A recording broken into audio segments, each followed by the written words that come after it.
Good morning. Welcome to the May 28th Curriculum Committee meeting. I'm Chair Gary Sides on remote again. And of course, we have Travis Kiker, Candace Sturdivant with us today. So I will call the meeting to order. And okay, approval. We have an agenda. I will entertain a motion to approve the agenda. We have no additions or deletions. Can I get a motion? Motion approved. And need a second. Second. Gary, it's Christina. I'm on Hey, the phone. Christina. All right, great. So we're in full complement today. We have Christina Helms on the phone. All right, so all in favor of approval of the agenda, say aye. Aye. Aye. Agenda stands approved. Approval of meeting minutes from our last meeting of April 30th. If there are no additions or deletions or questions, I will entertain a motion to approve those minutes. So moved. We have a motion, need a second. Second. Second, all in favor of approval of the meeting minutes, say aye. Aye. Aye. Okay, all in favor. Item 2A, flipping classrooms. Let me give a quick background on this. I actually tripped across this item reading a business book, and this is from a teacher back in 2010, principal of a failing school in Detroit, Michigan. And in discussing with Dr. Breedlove and other staff members of the administration, we do practice this, and this, as Ms. Rimmer will discuss here in a moment, is a process of, like it says, flipping the classroom. Technology to prepare students for the lecture and off hours, and then the classroom is follow-up coaching and testing versus the traditional classroom lecture homework in the evening. I think this is an interesting concept. I think it's very timely considering the day we live in, where our students are learning to be more dependent and utilize their Chromebooks in lieu of actual classrooms. And I wanted to bring this topic up to encourage the wider spreading of use of this concept. And with that, I will turn it over to Dr. Breedlove and Ms. Rimmer to discuss in detail. Whichever one of you wants to run with.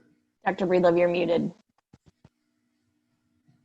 Thank you to the board for your time and all your work that you do for our school district. This is perfect timing for this discussion on flipped classroom. UCPS has been in a one-to-one environment for a decade now in grades 6 through 12, where students take their computers home. We are looking to expand now down into grades 3, 4, and 5 and giving those students that opportunity. Certainly, that opportunity provides students access to resources almost in a 24/7 model. But a lot of times we kind of gloss over the fact that this also it changes instructional practices and models in our classrooms. And so I'm very happy that to have our EdTech and Innovation Director, Ms. Casey Rimmer, here with us today. I've asked her to share with us one of the instructional models that we use called the flipped classroom. And not only has Ms. Rimmer used the model herself, but she has built professional development modules based on this model. So at this time, I'm going to turn it over to Ms. Rimmer to kind of give us an overview of the flipped classroom and how it's used and answer any questions from the board. Awesome. Thank you. And I do want to say, in full transparency, there's not been very many things I've been prepared for in the last 3 months. And I think this presentation is something that I was prepared for. So I'm thankful to be able to share with you some of my knowledge about flipped learning, as well as not have to create this overnight for something that is happening today. So is it okay if I share my screen, Justin? Is that okay? Okay. All right. I'm going to go ahead and share. And so I think that we shared a presentation with you, but but I'm just going to kind of use this to guide my talking. And really, flipped learning is not necessarily new. It's not in response to remote learning. It's something that has been a conversation specifically around technology integration for really much longer than the last 10 years. I think it's been something that's been a concept that people have been thinking about for a long time. And so that's really why I gravitated to it and really liked the idea and the model. But it's really about rethinking your class time. And so, there's a flipped learning network. There is researchers who've done all kinds of research about flipped learning. I'm not going to read this definition because Mr. Sides really kind of summed it up for us, right? You do the delivery of content while the students are at home, and then you do the small group work and you kind of act on what you've learned when you are at school with the teacher, where you have the guidance of the teacher.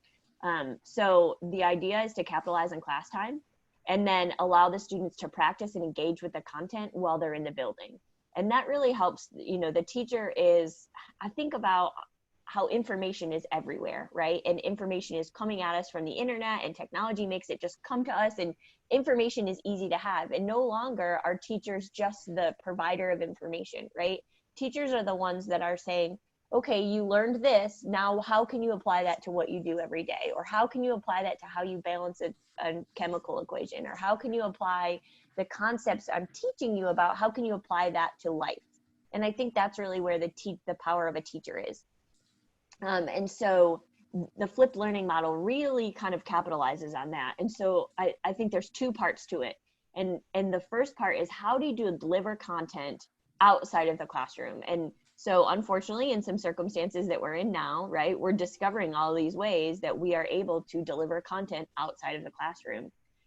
But traditionally for flipped learning, shorter recorded lectures, right? So teachers are not standing in front of students face to face and delivering content like in a traditional classroom.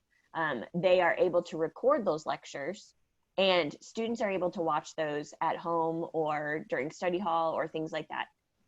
And the important part is short, right? I don't think any student wants to watch a 40-minute video to get content.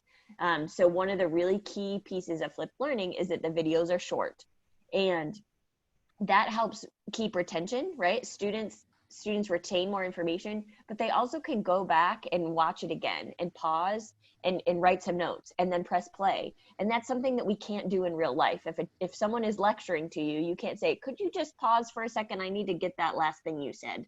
Or you can't say, can you go back and say that thing 3 times so I can really understand it, because it's a really hard concept for me. And so it allows students to be able to get information at their own pace instead of kind of the middle of the road, whereas kind of how we deliver lectures. The second part, so that's kind of the content delivery, and that really is the part that happens at home. The second part is really the active learning environment, and that would be in the classroom, where students can collaborate and discuss, right? They might have some dialogue, they might have some discourse about the content that they learned.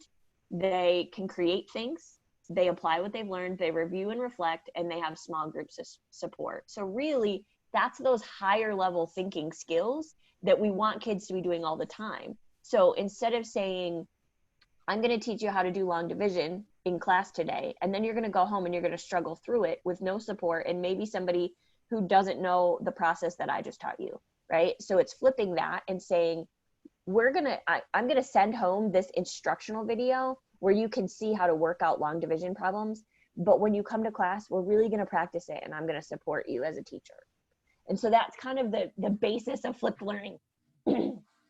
And so this slide actually kind of came from a professional development that I've done with some of our teachers. And how do you get started? And the biggest thing that is a fear factor for our teachers, I think, is making those videos and curating some of that content delivery so that students can watch it outside of the classroom.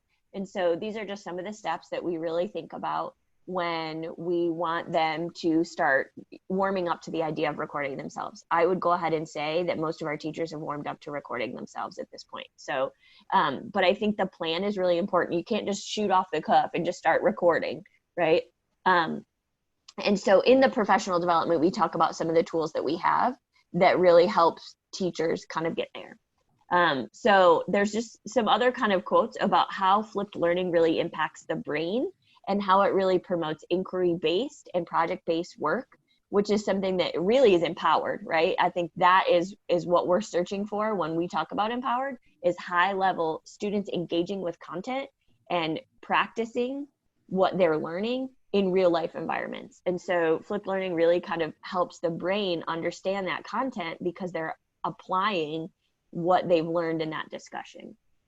And I apologize for the font. I'm not sure what happened when I transferred this over. It looks a little funny.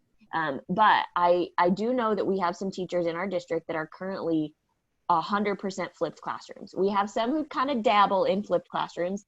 One that comes to mind is a teacher. I used to support CATA, and a teacher at CATA they were just starting the idea of doing flipped unit, and their unit was genetics. And I said, Ms. Suresh, why do you use flipped classroom for genetics? And she said, traditionally, it's a very hard topic in biology, and students really need a lot of support. So she and her teammate made all the videos for the genetics unit. And so they just do the genetics unit as a flipped class. And so they send the content home for kids. And then when the kids come back and they don't understand it and they need to dive into that content, the teacher's there to support them and say, all right, let's look a little bit deeper and figure out where your misconceptions are and really kind of figure out the content. So Nancy Wallette from Parkwood High School just had this to share about her Math 3 class. She is a new high school Math 3 teacher. She was a middle school teacher last year.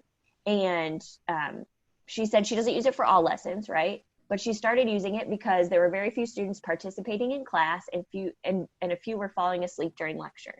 So she wanted to liven up class a little bit. So what she did is sends her instruction home, and then in class they practice the problems, which I think is a really great practice.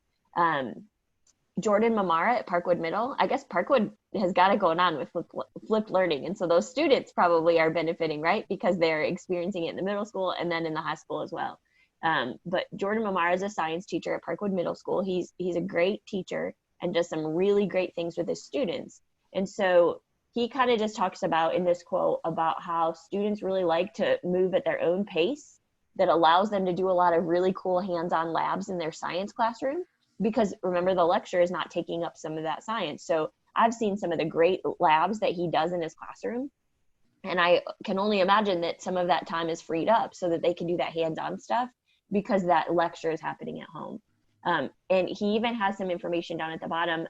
Their standardized test score proficiency increased by nearly 20 points and has remained somewhat consistent, even though through various different groups of 8th graders. And I'm pretty sure that their science group, their scores, and they work together as a group. You'll see a quote from a colleague of his in a second. Their science scores went up at Parkwood Middle School the year that everybody in the state science scores went down. Theirs went up, and it was the first year that they were doing flipped learning. And so Mark Moore, his teammate at Parkwood Middle, he kind of says that so one of the things that caught my attention was they had to create short attention grabbing lectures for every topic area, 22 lectures. And fortunately he had a strong PLC. So that's his group of 8th grade science teachers that worked together. So they divvied up that content so that they could have 22 really great videos instead of 66 of those videos. And maybe they kind of, weren't so great. And so one of the other things that they said is that they revamp their modules and they revamp their videos, and they've used a lot of this remote learning time to be able to revamp some of that.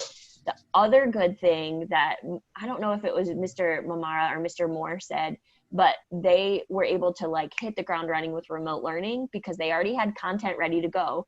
Many of our teachers were learning how to record video and finding out which platforms they could use, and their students were trying to figure out how to access those videos and things like that. These teachers at Parkwood Middle School and Parkwood High School who have had students accessing content through flipped learning like this were ready to go when we said, green light, you can go ahead and start learning. And so I think that those are really good reflections from teachers. And some of the challenges that we see and why people don't do it. Because I think, Gary and Mr. Sides, I think that's something that you're really interested in knowing, if this is good and this gives us results, why are we not doing it? I think access to technology, and I think that's for teachers and for students. I think you know, there's some fear in teachers, traditional classrooms. We're not talking about COVID-19, but I think there's some fear that if I'm a teacher and I send home a video for every student to watch, if every student doesn't have internet at home, what am I setting that student up for failure, right? And am I amplifying the digital divide? So I think a lot of teachers say, well, I can't expect my students to be able to do that at home, so I'm going to have to do it here in the building. I think teachers really have to shift the way that they're thinking about instruction, and that's sometimes a harder task.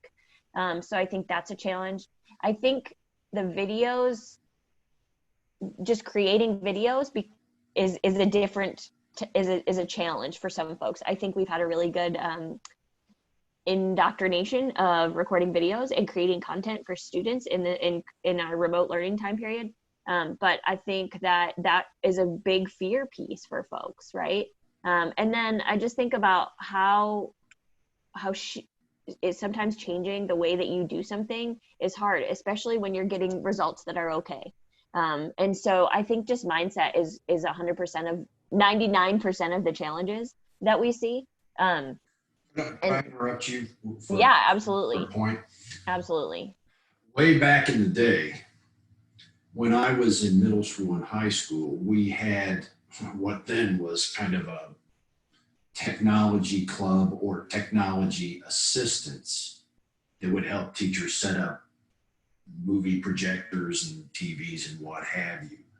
Some of these teachers that are a little less than techno savvy, perhaps in the school, if they don't already, could have some kind of student group of a technology club that would be more than happy to, or communications club or whatever you want to call it, could assist those teachers that are somewhat feel intimidated by the technology.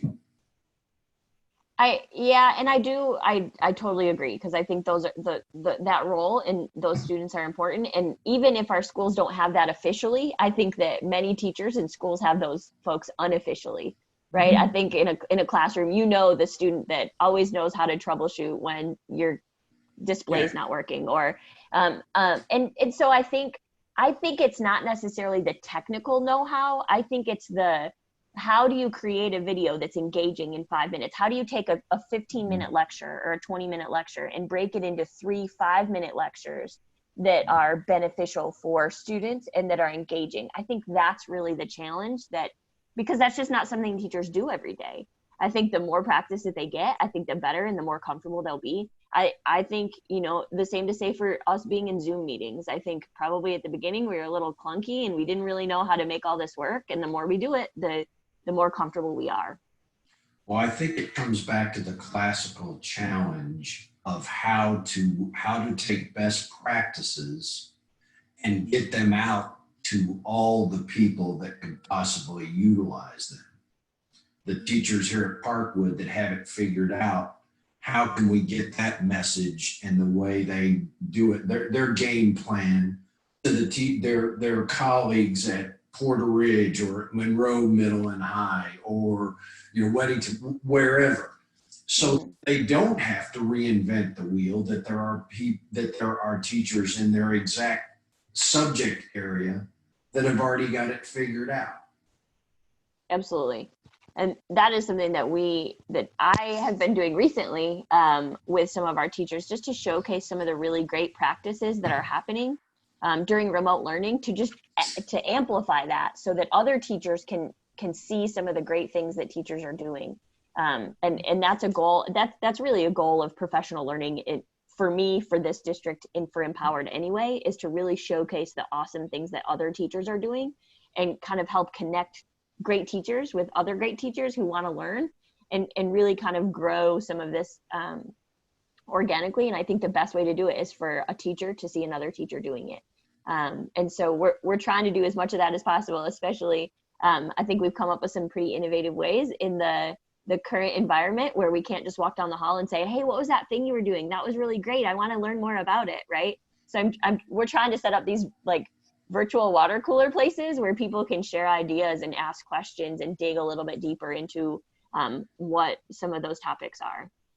Where this really looks attractive to me is in case a student misses a class session for whatever, absent for illness, sickness, whatever.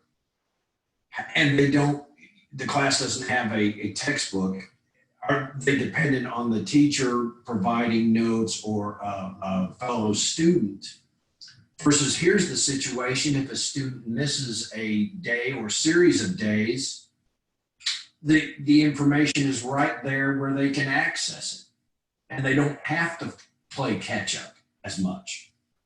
I see a tremendous advantage in that area.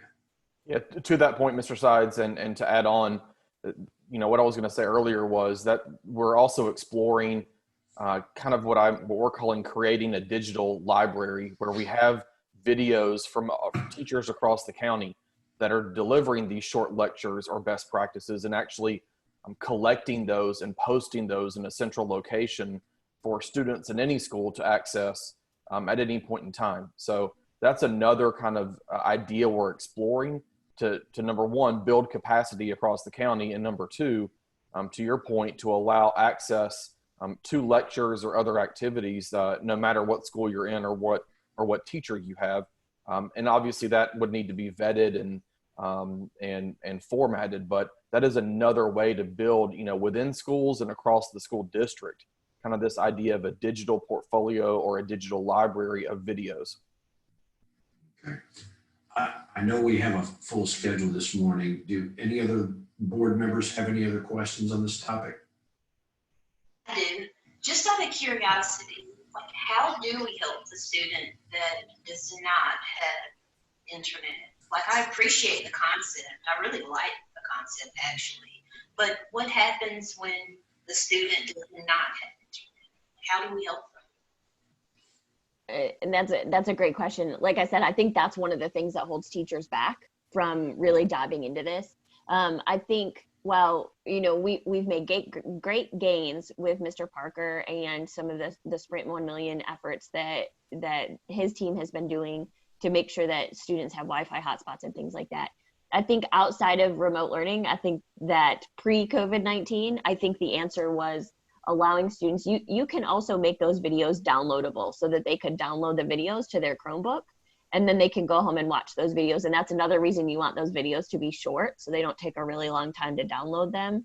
And so I think that's an answer. I think when I was at CATA, I would often see students in the morning and in the afternoon kind of hanging around in the hallways and things like that with their Chromebooks open, the windows in the front, the really nice windows in the front. Students were always lined up along those windows, kind of getting some work done. And so I think students, when they know that that's an expectation, I think they make it work. And I know that's not the fair answer, but I think if we are flexible with time and expectations and say, you have this much time. And I think our students have had a good practice in this during remote learning, because we've said, on Monday you get an assignment and it's due on Friday. I think we're really kind of empowering students to manage their time a little bit. Because they're not showing up to math class every single day for the same 90 minutes. But I think when you say, I need you to watch these 5 videos and I need you to be ready to discuss in class, I think they figure out a time to watch those videos. And that's really not the 100% best answer, but I think that it's in places where it's working. I think that those kids are and teachers are really figuring out how to deliver that content to the kids, whether they have internet or not. Okay, thank you. Anyone else? I like what I'm hearing here as far as quality time in the classroom. I think that's what you're gaining with this but my only concern would be with new material. When I read a little something about a comment that was made, that would concern me a little bit, that students being introduced to that. And I think you'd have to be a little selective on maybe it's something you couldn't use with every lesson you taught. You would just have to be selective as far as what they're covering. And I was also curious, is this something that's being implemented in our colleges? Have some of the professors moved in that direction? I know that's out of the box a little bit, but I'm just curious. Seems like a way to move a high school student into that setting a little bit as well, to put a little more responsibility on them. Yeah, I think both of your points are valid. I think that's why you see that, Miss Wallett from Parkwood High School said there's some lessons I don't do with flipped learning. And I think that's that's 100% accurate. Just like the biology teacher at CATA knew the unit that she did want. And so I think that the teachers are the expert of the content, and they've taught it so many times, they know the needs of their students, and they're the best people to make those decisions. And in terms of college, I was just actually thinking, Mr. Kiker, that I feel like I had a little flipped learning in college, because they would say read 12 chapters before Wednesday's lecture, and then they'd never talk about the 12 chapters. Like, what was that about? So I mean, I feel like I was expected to know those 12 chapters, but nobody ever really, engaged me in conversation about those 12 chapters. And that kind of was, that's kind of frustrating, but I can see it, having some work to lead up to the lecture, or to the lesson, to the class day, and then really engaging in the content would have been much more rewarding. So I do think that it will help them, because it does put them kind of on a more self-paced, framework that allows them to get used to what you do. Because college, you might meet only twice a week, and you have a whole bunch of work to do, and you've got to be ready when you walk into class. And so I think in that way, it does help students prepare for college. I normally don't speak, this is Dr. Hogston, but my son is at App, and he had a calculus class that was specifically flipped classroom at App State, and he specifically took it because math was not one of his strongest points, and he did exceptionally well in that class. So like I said, I normally don't say anything, but since you brought up the college, App does have professors there that are using flipped classrooms. I imagine it's similar to, K-12 school. Some teachers are using it if it fits their teaching style and their content and their students, and it meets the needs. Then I think that some teachers definitely are capitalizing on it. Like I said, it's been around a while. There's a lot of research on it, and lots of success stories. So, Any other questions? Here's where I'd like to leave this. I'd like to have staff. I want to see how we want to move forward. It sounds like we have a concept that at least at certain points, certain curriculum is very effective, is proven effective. So where are we going to go? We're going to continue it voluntary and just try and educate that this is an option. We're going to move into a more of this is going to be a template, a standard practice for certain classes. I'd like staff to have kind of discussion of, and if you could report back at a later meeting, how are we going to take this to the next level if it is certainly proven effective, which it sounds like it is, and make sure that the concept and the resources are available to any teacher that chooses to implement it, or are we going to make it more of a standard practice that the expectation is that you will use it and we'll help you get there. So it's not like we're just dropping it on you. I'd like staff to have some discussion about it and then come back to us with where you think we ought to go from here. Does that sound like a good plan? Yes, sir. I'll be glad to put it on our curriculum agenda for our academics directors meeting, and we can have continued discussion on where we want to go. Great. And I'll add that keep in mind that it is all about professional development and capacity building. And I think that just a reminder that we are required by law now to create a remote learning plan for the next school year.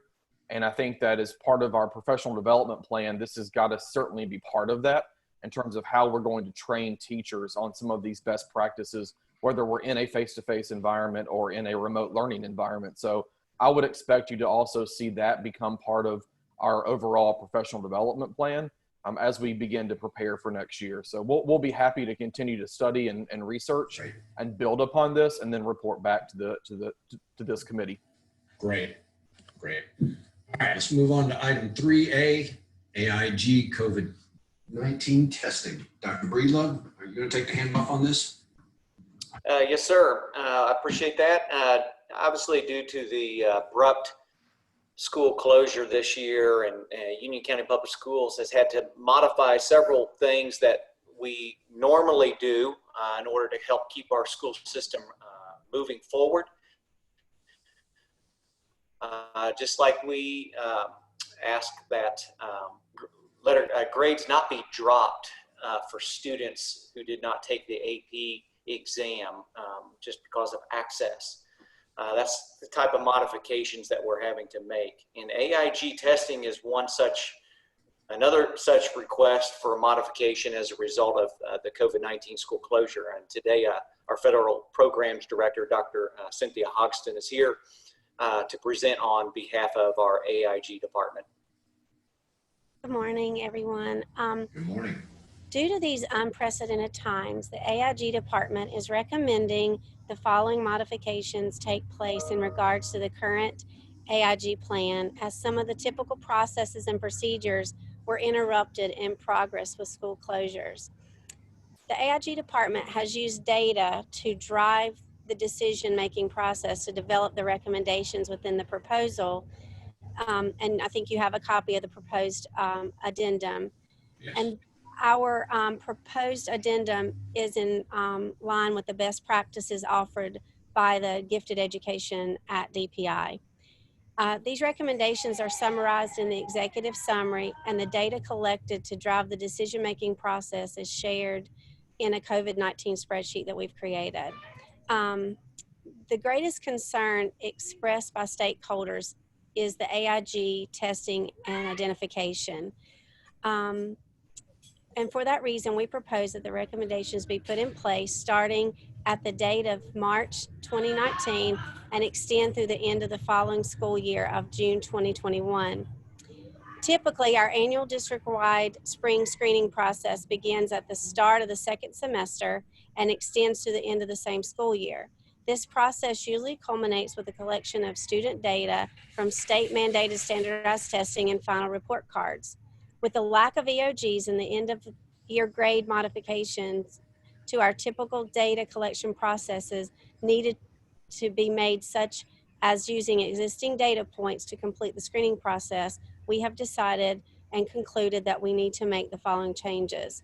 We need to qualify as many students as we can, including the use of BOG, the beginning of grade 3 for third graders, eliminate redundant testing of students. So with that, we have students that test every single year, and on average, we test between 1,000 and 1,200 students in the summer. And with the current COVID phase 1, 2, 3, 4, and the sanitation processes, we will not be able to have that many students in a classroom at the same time. We want to offer students who have not been previously tested by the AIG department the opportunity to test as long as they have the data to support further testing. So we're going to use more, any grade that they had, any prior testing. If they're coming in from out of state, we're going to use their data points that maybe they had testing in another state. And the testing will commence when students return to school. So that may be that we start right at the beginning of August. We may start after August 17th. Those are still things we're working out. And then for our underrepresented populations, we are recommending that school AIG teams make the recommendations for candidates for the consideration in Pathway 3 at the end of the school year. And since schools closed and did not reopen, we recommend that this process be moved to the start of the next year to give those students more opportunity. And I think that's about all of the recommendations at this point. One final thing, we normally allow private testing, parents to pay for private testing. We're asking that we not allow that for this coming school year during this time because of an equity issue, because we know that there are some students who do not have the ability to pay for that testing. And so that was one additional recommendation. And lastly, I'm trying to remember everything. And lastly, we wanted, in our current plan, students that come from another district or another state and say that they were in the AIG program in their state, we are asked, normally we retest those kids. We're wanting the latitude to use their current information and place them in our AIG program as well. Also, if a student leaves, we know that that's a possibility that maybe a parent doesn't feel comfortable sending their kid back to school for the 2021 school year. In our current plan, those students would not automatically be placed back in the AIG program. They would have to go back through testing. We're asking that that also be eliminated for the 2021 school year. And if any parent chooses to keep their kid out for this year and they come back for the 21-22 school year, that we allow them back into the program. I know that was a lot, but I tried to have a concise presentation for a 7-page document. So, Do any board members have any questions? If not, I will look for a motion to recommend approval to the full board.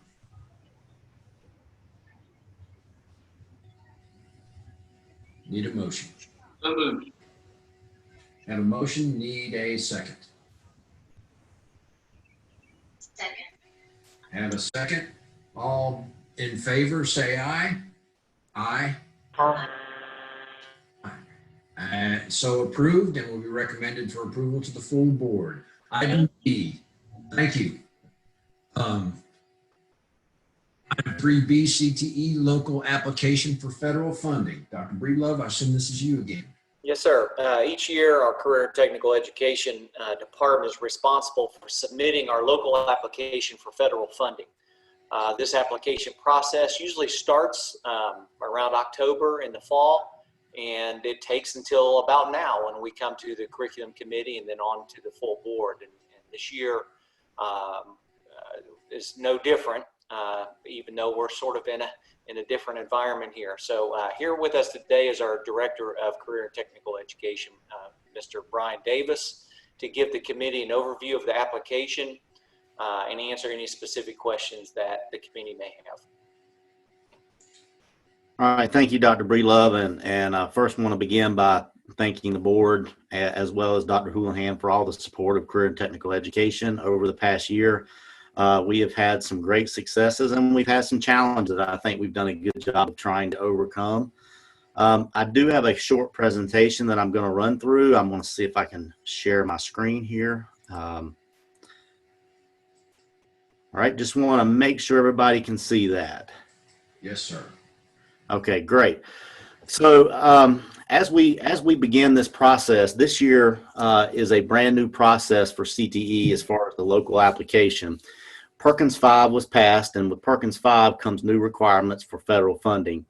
One of the things that is required now is we must do a comprehensive local needs assessment, and we have been working on that since last summer. And with guidance from DPI on the things that we must have in there, we have felt like we've done a good job collecting data. The plan now going forward will be a 2-year plan versus a year-to-year plan. So we will be beginning that process with the CLNA starting again this coming summer. We will begin collecting data so that we will have that to use going forward.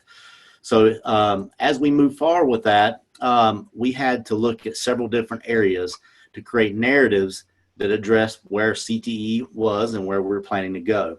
So I'm going to just very quickly try to overview some of the different areas that CTE is looking at and what we're trying to go for over the next couple of years. So as far as CTE pathways and course offerings, again, looking at industry data and looking at input from the CLNA, we are going to continue to have a focus in health sciences. We are supporting the Health Science Academy at Monroe High School, as well as the middle school. We are seeing a continued growth in jobs in that area, and we have been working with South Piedmont Community College to partner with them to have a pathway that aligns with our programs in South Piedmont. So we feel like there's a lot of positive things that will come out of that to help the healthcare industry. Manufacturing and robotics continues to be a need with our manufacturing companies in Union County. We have some great industry partners in Union County that are really supportive of us and this program and really working with us to help try to provide opportunities for students to experience some of those things in the workplace. Construction trades, as we all know, if we look around, it is continually boom.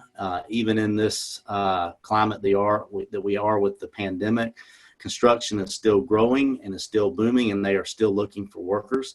One of the things that we have done to try to help with that is we have spread our welding program to Parkwood High School. So we now have a semester at Monroe High School and a semester at Parkwood High School to help alleviate the need for welders.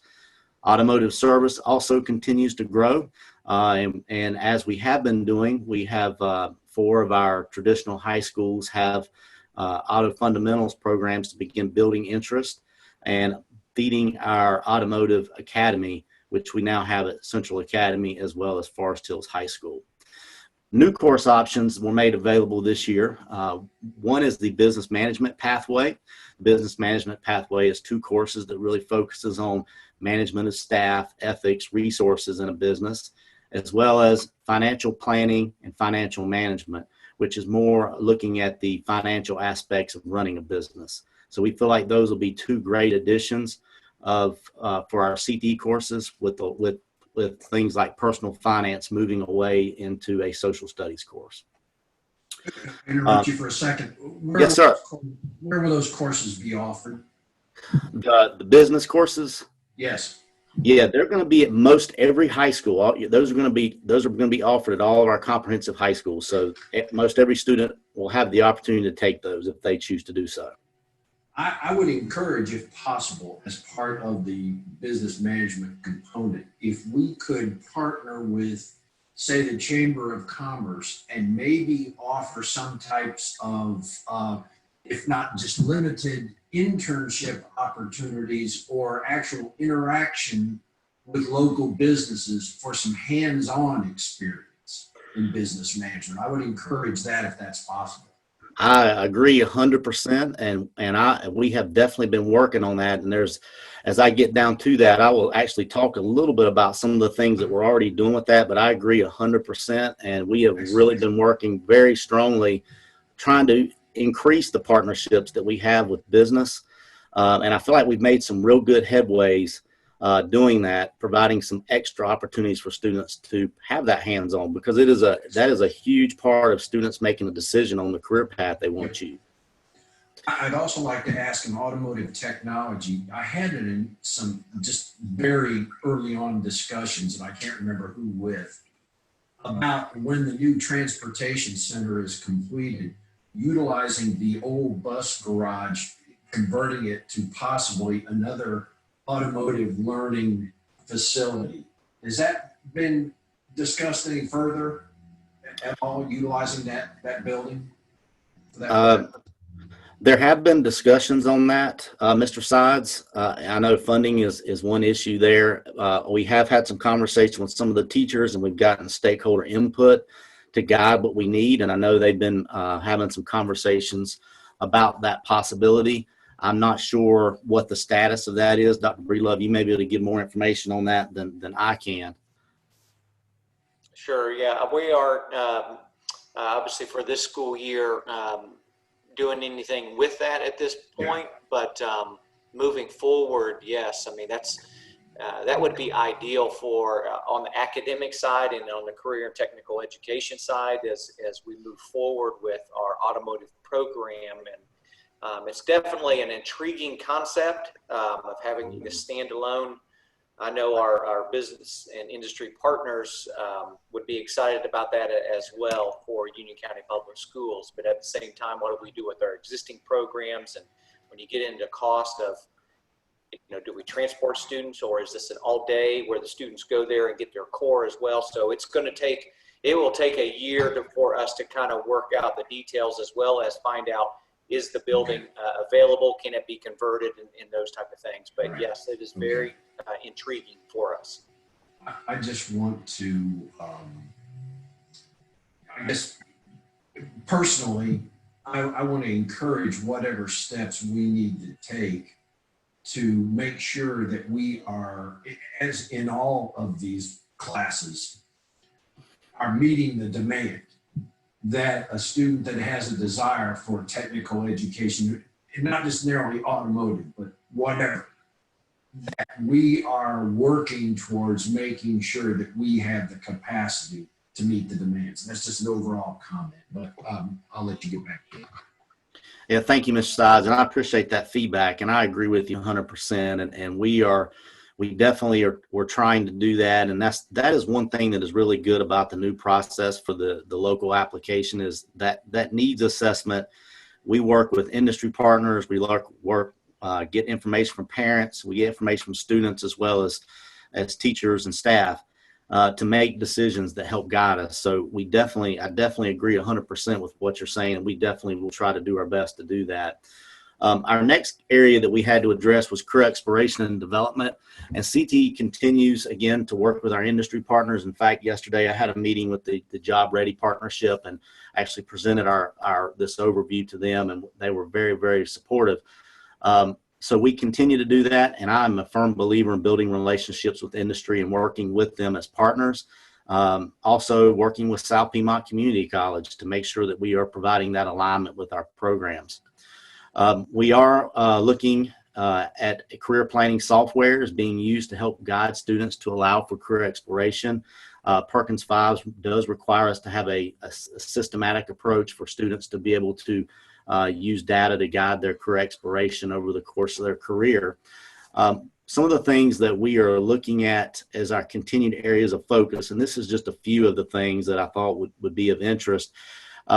We are continually still working with Wake Up to Ag Day. That was going to be a wonderful event. Unfortunately, there's several of these things that, due to the current situation that we're in, were put on pause. In fact, I talked with Mr. Balcom yesterday about this, and we are getting geared up, ready to go for this summer to begin planning for next year already. Speakers Bureau, I can't say enough about Pat Kell and Trent Turner for working with this and getting industry involved and speaking to our middle school students at 2 of our schools. And we are in talks about how we can expand that. And if, depending on the needs, are we able to, or can we do virtual type speaking events to make sure those things continue to happen. We were looking at construction immersion events with True Homes, where our students would get to go out and experience trades in one location. They could see all the trades. Unfortunately, this was put on hold as well, but we are working with them to come up with a virtual immersion event, an event that we need that going forward. CTE summer camps, we will continue to do those as we have in the past to allow students to explore CTE programs and explore careers. Those do stretch down to the elementary for coding, and then we have several different camps that we typically run in the summers. Of course, due to COVID-19, those are on pause as well for this summer. High School Programs Expo, is still something that we do to focus on high school programs and allow students to see the CTE programs there, meet teachers, and have some hands-on experiences with things that they would learn in the classroom. We also will continue to support Manufacturing Awareness Week, and I am a huge proponent of career and technical education student organizations. I was a FFA advisor myself for 10 years. So I am a firm believer that it is extremely important for us to support those and provide those opportunities for students to experience career exploration activities there. Special populations was the next area, and we have been continually working to support students. We've been working with our McKinney-Vento coordinator to provide opportunities for our CDCs to have a better understanding of that process and understanding how to identify those students so they can provide support and remove barriers. Our EC, our real focus in EC this year has been working with our OCS department and trying to make sure that we educate the OCS department about CT programs, as well as allowing them to come in and work with our teachers to better provide educational experiences for the students in CT classes. English learners, we've worked with, I'll give Mr. Tejada a shout out with his team over there. He has done a great job working with us, providing translated materials and giving us information and feedback on how to support our English learners. We are looking to provide training on the Elevate program so that our students or our teachers can use that to better differentiate instruction for their students. As far as economically disadvantaged students, we're working to provide opportunities for them to access opportunities to earn credentials, as well as we will work to, and as we have in the past, to continue to fund CTSO opportunities for those students and allow them to be able to travel and do the things that they need to do so they can have those experiences. Non-traditionals, we are working with our industry partners to provide non-traditional speakers and opportunities for non-traditional students to do field trips, things like that, to be able to, or intern, to learn about non-traditional career fields. Some examples of that, Whitney Higgins from True Homes comes to speak to our construction classes and talks about the construction industry. And we had the MIT Women in STEM come to speak to our middle school students as they have in the past. Moving on to work-based learning, and this kind of ties in with what you were talking about, Mr. Sides, earlier. Our internships have been just growing exponentially. As you can see, since 2012-13, we've grown from 22 interns to 85. And I have to compliment my work-based learning coordinators. I have a great pair of work-based learning coordinators and some great CDCs that do a good job of promoting these in the schools.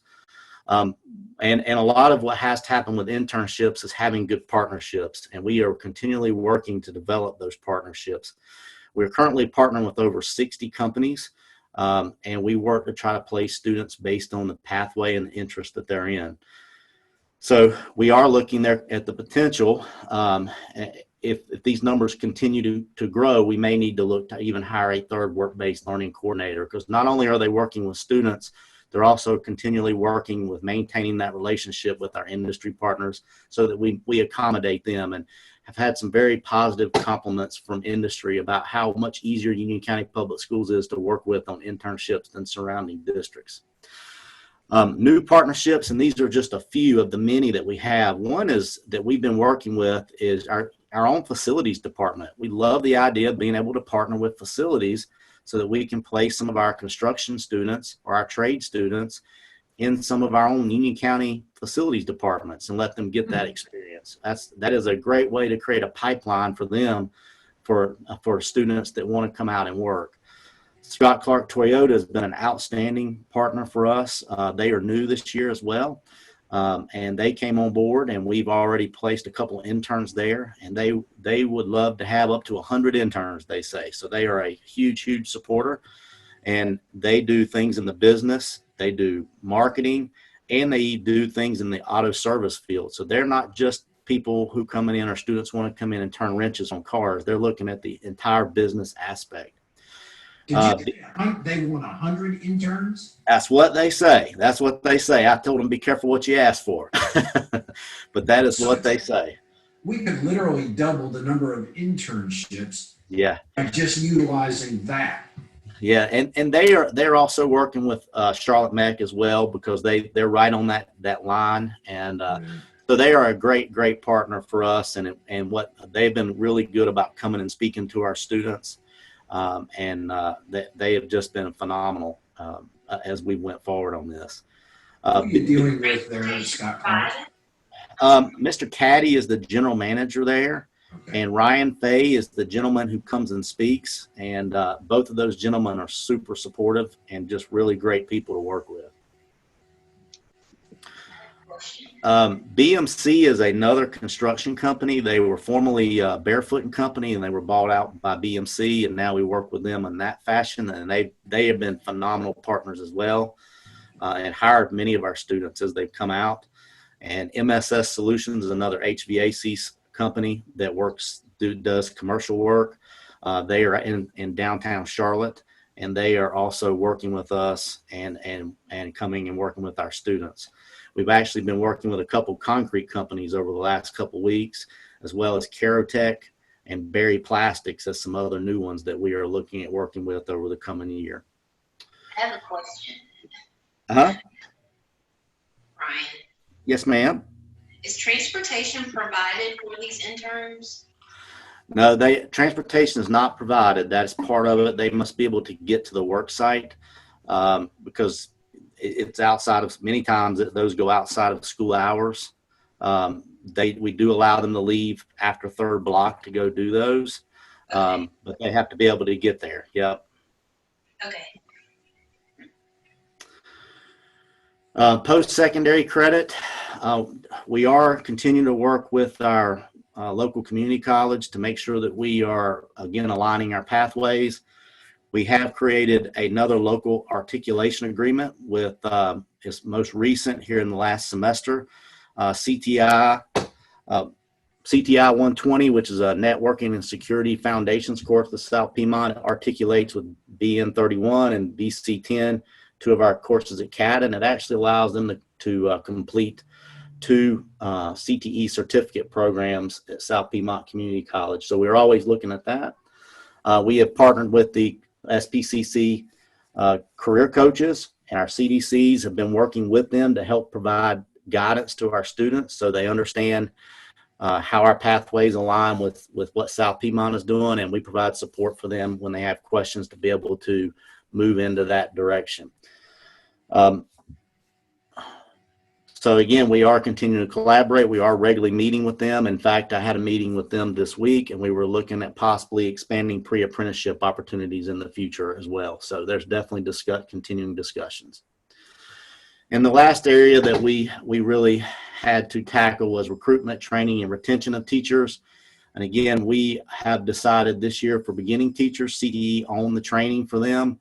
And what our goal was to provide some specific help for our teachers. Many CTE teachers come from industry and do not have teaching experience. So they need a little bit more support, especially when they come in. And I feel like we have done a good job of trying to tailor that to them. We do have a professional learning community meetings that allow teachers to collaborate. When typically we meet 4 times a year, face-to-face. With everything that's going on with remote learning and teachers becoming very comfortable using that type of software, we have been having weekly PLC meetings, and teachers have really enjoyed that, and it has become a very positive way for teachers to collaborate, and we feel like those will continue as we go forward. And we will continue to use Perkins funding to provide opportunities for teachers to better themselves through professional development. Just some examples of things that we do is our Project Lead the Way training, CTE Summer Conference, and NCCR training, which is the National Center for Construction, Education, and Research. These are certifications that our students can get, so our teachers have to be certified to administer that. So that sums up our local plan. I know that took a little longer than I would have liked to take of your time, but I appreciate you listening and, again, your support. And if you have any questions. Thank you for the presentation. That was very informative, and I'm proud to support all your efforts in giving our students these options, which are real world opportunities, and whatever we can do to help. Do any of the board members have any questions or comments on this? If not, I'll look for a motion to support the application for federal funding to be submitted to the full board for final approval. Need a motion. Motion to support. Have a motion, need a second. Second. Have a second. All those in favor say aye. Aye. And vote is unanimous in favor. Good luck with your application. All right, we'll move on, and thank you for your time. We'll move on to item 3C, junior marshals. Dr. Brewer. Yes, sir. Junior marshals, typically we do our cutoffs for junior marshals on the T5 grade throughout the year. So our juniors have all first semester, T1, 2, and 3, 4, and 5, and then we build class rank on that and select our junior marshals based on that. Well, this year, obviously in the situation that we're in, we aren't able to have the T5 grade in time for graduation. And so this is coming to us from our principals. Dr. Basin is working for our principals, and they have asked that they be able to go ahead and use T4, which was the last time that T4 grade. So you have T1, 2, and 3 from first semester, and then T4 from this semester. That was the last time all of our students were in school. So on the equity aspect, It takes into consider equity and access, and so they are asking that they select the junior marshals based on all grades up through T4. And so that's what's coming to the curriculum committee and to the board, because in our program of studies, once again, it goes through T5, but we don't have that right now. And we want to make sure that we select those junior marshals now, have them ready as we move towards graduation and going ahead and have them trained, whatever aspect they will be used upon graduation. Does anyone have any questions on this item? If not, I'll look for a motion to support recommendation to the full board for approval. Need a motion.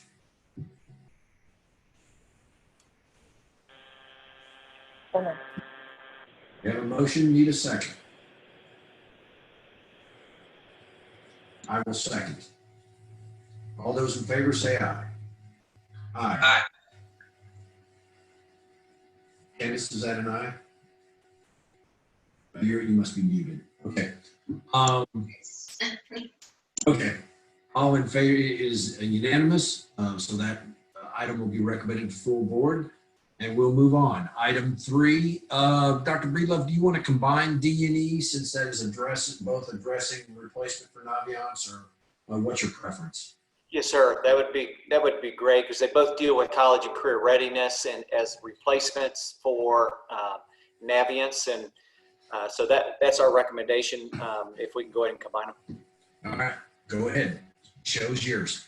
All right. So yeah, obviously college and career readiness is an important part of our school system. From the very top, setting our mission and vision through our strategic plan. Expanding opportunities for students, college readiness, and career readiness. So at this time,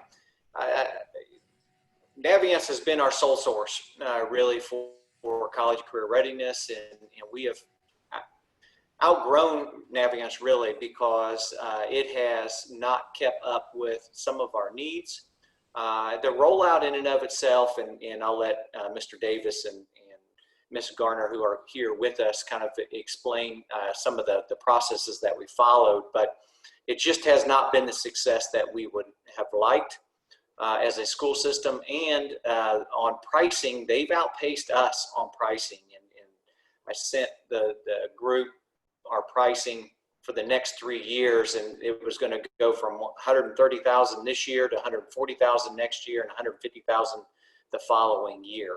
And that's just, in this day and age, with the situations that we're in, and we're still dealing with 2018-19 budgets, and that we can do a lot better with other products, and obviously learning some of the lessons that we learned through Naviance and how we use that over the last 4 years is something that we want to move forward with. So at this time, we have 2 products. One is Major Clarity, and that is our career readiness tool, and then SCOIR, spelled SCOIR, and that is our college readiness tool. So I will ask Mr. Davis and Ms. Garner to briefly go over those items. I know for the out of respect for you all and your time that we kind of pick up the pace here and provide you with key elements of each of those programs. So Mr. Davis, why don't you go ahead and start with Major Clarity, and then Ms. Garner, why don't you come in with SCOIR?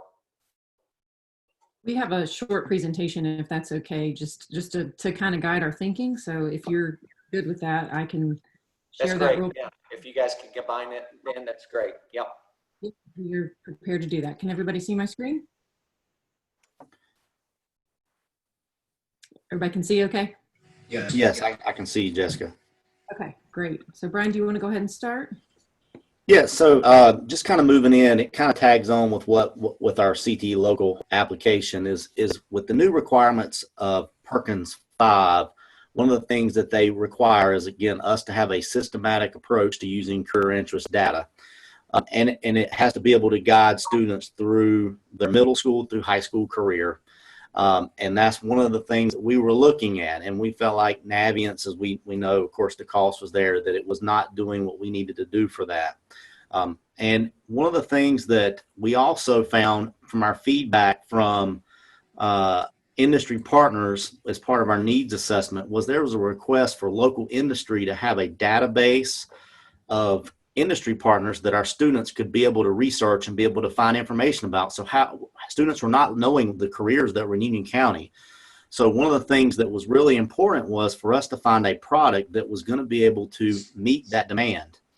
And Major Clarity is one of those products, and it was able to do that very, very easily for us. And on the college readiness side, one of the things that we've kind of looked at is making sure that we have equity across our schools, that all of our students have access to a comprehensive place to search for college, to plan for college, to build those college lists kind of in partnership with the career readiness tool. The other thing that this does, our students will still apply to college the same way that they have always done. So they'll go to the college website and apply. They'll go through something known as the Common Application or the Coalition for Colleges application. Those are all ways that students will apply, but instead of having to go to each one of those sites based on the schools that they're interested in applying to and keep track of all the requirements, once they've added those into this score platform, it'll simplify that process. So they'll apply the same way, but it's really a way that they can track everything and keep everything in one place and kind of start building that, that list of schools that they're interested in beginning in 9th grade. This is also a great tool for our counselors. We know that we've been working really hard to lighten the load of our counselors so that they can spend more time working with the social and emotional needs of students. And so this really simplifies the process for our counselors. A lot of the document sending has become automated with this. And instead of them having to create accounts with the Common Application, with the Coalition application, and then, with them also having to go to those individual college sites and send things, they can do everything from this one platform. So it really simplifies it for our counselors. And it really allows us as a college readiness department to be able to have one solution where we can support all of our schools. And so I want to talk just briefly about what our process was. So we started with kind of a district level steering committee that had representation from the academics department. And then Mr. Davis put together a career readiness focus group that was one focus group for grades 6 through 12. We made sure that all 9 of our clusters were represented, and it included representatives from principals, career development coordinators, as well as teachers. When we moved into college readiness, we wanted to have 2 different focus groups because we felt that the needs of our seniors specifically and that whole application process was very different from the needs of our middle school students. So I had 2 different focus groups. In each of those groups, I had 9 clusters. All 9 clusters were represented, and our groups were made up of principals, counselors, and teachers. Now, Mr. Davis can talk a little bit about the tools. So as we wanted to make sure that we did due diligence and made sure we looked at multiple products to make sure we got the product that would be best for the needs of our students, and to make sure we were able to get the data that we wanted out of it, as well as the things that Jessica was needing for college readiness. We looked at several products. Major Clarity, Naviance. Of course, we went back and looked at Naviance and made sure we compared it. And I know there's a comparison in your documents with Naviance and Major Clarity.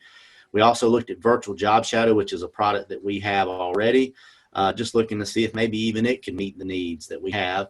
And then we have Zillow, which is another service. Jessica looked at CF&C, College Board, Cooter, Major Clarity, Naviance, Overgrad, and Zillow. So they looked at some of the same products that we did just to see if there was a product that would overlap that would do both. And one of the things that we did find that there's products that were really good at the career side and really good at the college side. So it was difficult to find a product that was just good at all of it. So that's why we chose the products that we did.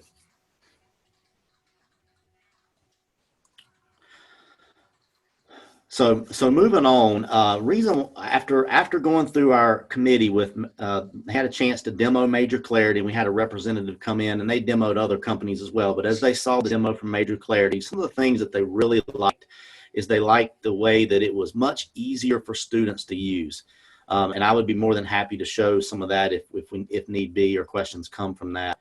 My son is a 6th grader, has played with it some since they've been home, and has found it very, very engaging. It has opportunities for students to have interactive activities as well as videos related to careers, which is really important because Again, I'm going to use my son as an example. He is interested in programming.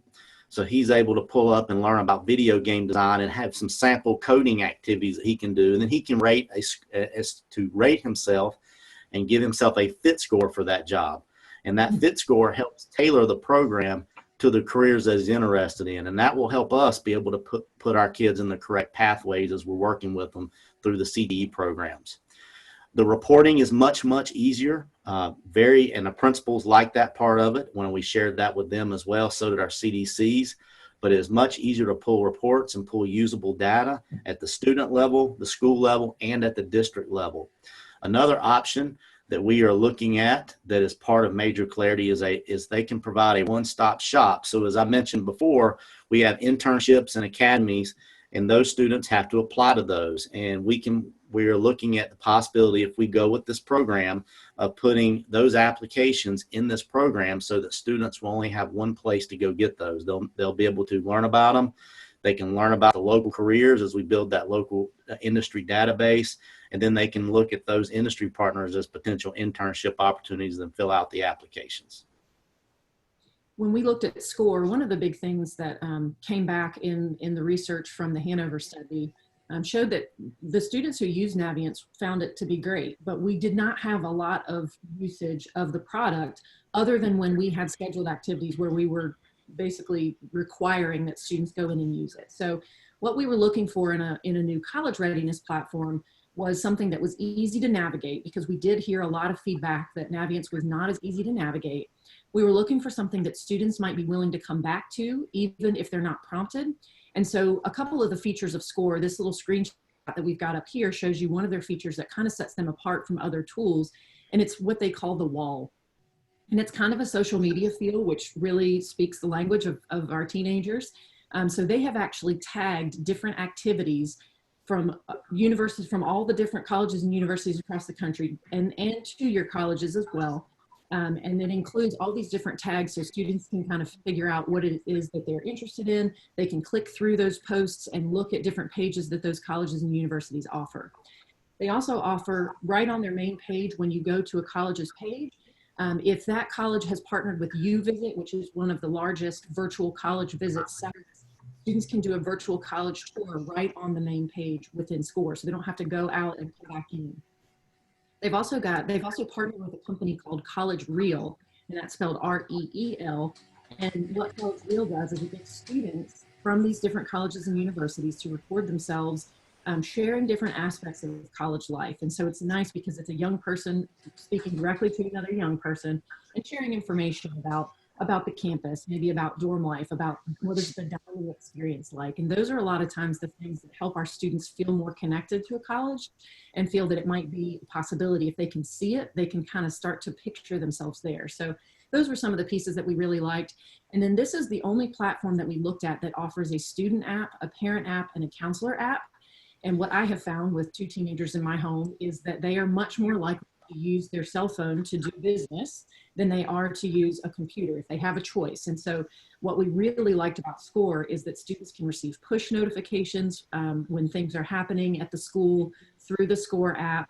They can add colleges to their list. They can look at colleges while they're on the app. It's very, very user-friendly for our students. And so one of the things that we were a little bit concerned about, as you can see, is we've got, we are recommending two different products. So we talked a lot about how do we simplify this for students? And actually, let me back up real quickly and say that we are recommending for our 6th through 8th graders, we are not recommending a separate college readiness app because they don't have to go through the application process in middle school, obviously. So we're going to recommend that students mostly focus on Major Clarity because it does have some aspects in there, and then there's some other free tools that we'll use with our middle school students. So how do we make this a little bit more simple for them? And one of the things that we have found through this whole remote learning piece is that students have become much more comfortable with Canvas as a learning management system. Teachers are becoming more comfortable with Canvas. Our counselors are even becoming more comfortable with it. So what we are proposing, and we've had some really good feedback from our focus groups, is that we use Canvas to streamline the process. So we would basically create a course. The schools could figure out how they wanted to organize those students, but they would be enrolled in a course. So this is a mock-up of what a middle school course might look like when they go in. But basically, we've got all of these different avenues on here that would take them all the way from middle school through high school with thinking about what that process would look like. Starting with, I'm going to learn about myself, get ready for high school. In high school, I'll explore careers and colleges, and then I will actually apply. So this is kind of the middle school view. And then the high school view, we're thinking that when they come in, and this would be for one of our seniors for next year. And again, just a mock-up, but an idea. That when they come in, they would start with Canvas. They wouldn't necessarily start with Major Clarity or start with SCORE, but they'd start in Canvas in their course that's called Class of 2021 or Class of, whatever that is.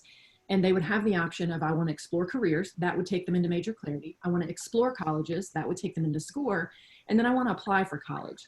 And so on the apply for college piece, that would be a Canvas page that we build that would take them to SCORE, but it's also going to include those things that aren't part of any of these systems. For example, filling out the FAFSA and all of the components that go with that. It'll just let us give context to some of these activities that students need to do. North Carolina requires a residency determination service. You have to fill out this to prove that you really are a resident of North Carolina to get in-state tuition.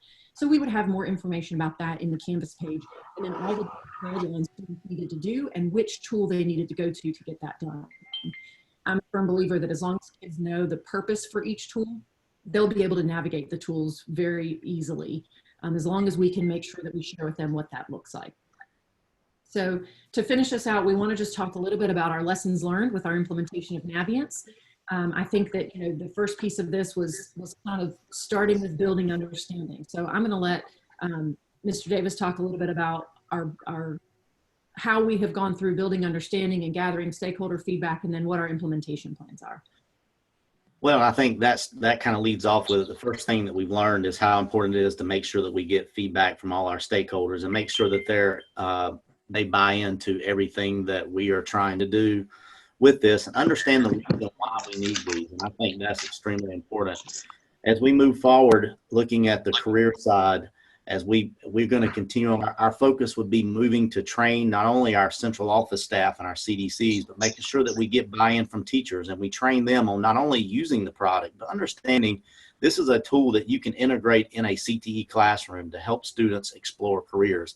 Every CTE classroom has some form of career exploration in that course. So this tool will be something that they can use to help those students have a chance to experience those things and learn more about careers related to those pathways. And then there will be moving on to, as the teachers learn, getting our students used to using it, working on it as a part of the classroom that is integrated as part of an integrated curriculum. And we feel like that in promotion is very important. Once we make the decision to go this way, we would want to make sure we promote it out, make sure people understand the names of these different systems, understand the purpose of them. So all those things would be very important as far as us rolling out the implementation. And for the college readiness. A question real quick. Yeah, sure. As far as implementation, what is the anticipating board approval? When does the contract period start? And then when would the systems be available on students' Chromebooks? So I can answer that for Major Clarity. So we are looking at it would be at the end of July, starting 1st of August is our expectation if we are able to move forward with this, that we would roll this out. I've been working with the company. They would be willing to start training earlier than that. So we would start with our plans to do that sooner than that. But it would be students would be able to access it as soon as they got information and we were able to get logins for them. And they would use Clever to log in. So it would be the same login that they use for many of their other services. And for SCORE, there is no cost for the district for the first year of the contract.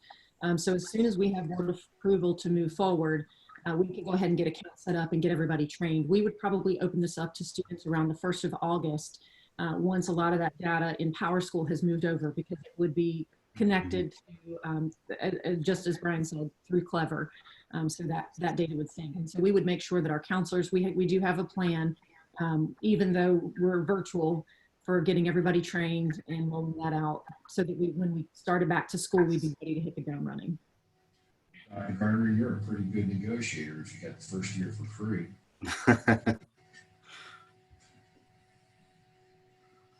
All right. right, are there any other questions?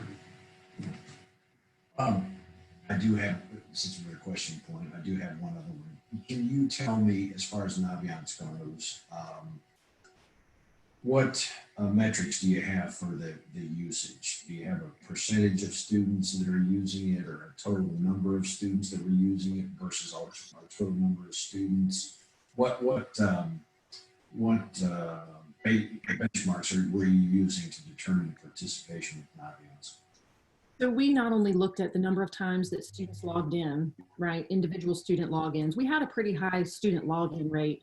And then as far as coming back multiple times, you could see that those login rates, we had required activities. So we had a pretty good compliance model with Naviance. We had decent usage as far as complying with the activities and tasks that we required of folks. What we didn't have, I don't think, is people coming to it and using it on their own when they weren't being asked to do that by a teacher.